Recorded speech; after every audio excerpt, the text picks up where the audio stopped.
make a nice looking castle look like a terror castle using some pictures, layer effects, and filters. Your teacher will let you know where to open up the 4 images. You need to follow the steps. Open Photoshop, then click on File, then Open. Click on the castle picture, then press Open.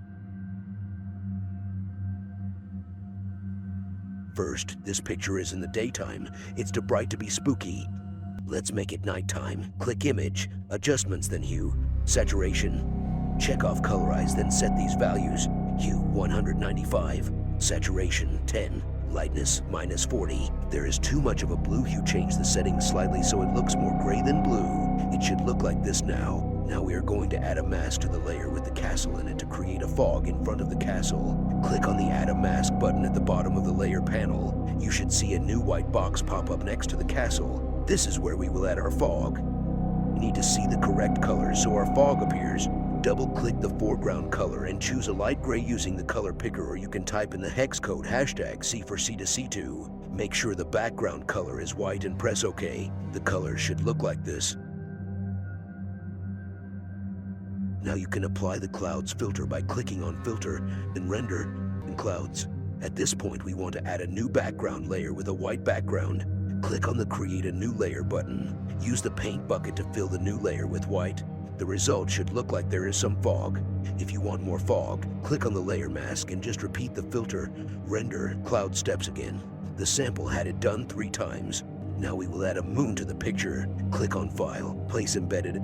Select the moon picture. Drag the image where you want to place it. Drag the corner handles to transform the moon image. Press the Enter key. Your layer should look like this at this point. That moon image has too much of a black background. Use the magic eraser to remove the background. Click on the magic eraser tool, then click on the black portion of the moon image.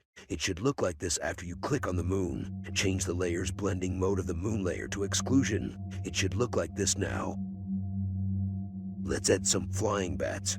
Click on File, Place Embedded, and choose the bat's image. Move them and resize them where you want. This is what it looked like after I resized the bats. You can add more if you wish. Lastly, a terror castle can't be finished off without a little lightning. Click on File, Place Embedded, and choose the lightning image. Move the lightning and resize it where you want. This is what it looked like after I resized the lightning. You can add more if you wish. Make sure you press Enter. Change the layer blending mode to lighten. You may notice that the bats and the moon look brighter than the castle. This is because the fog layer mask is under those images. What we have to do is drag the bats and moon layers under the castle fog layer. Drag your layers so they look like the picture on the right side. Your final image should look like this one.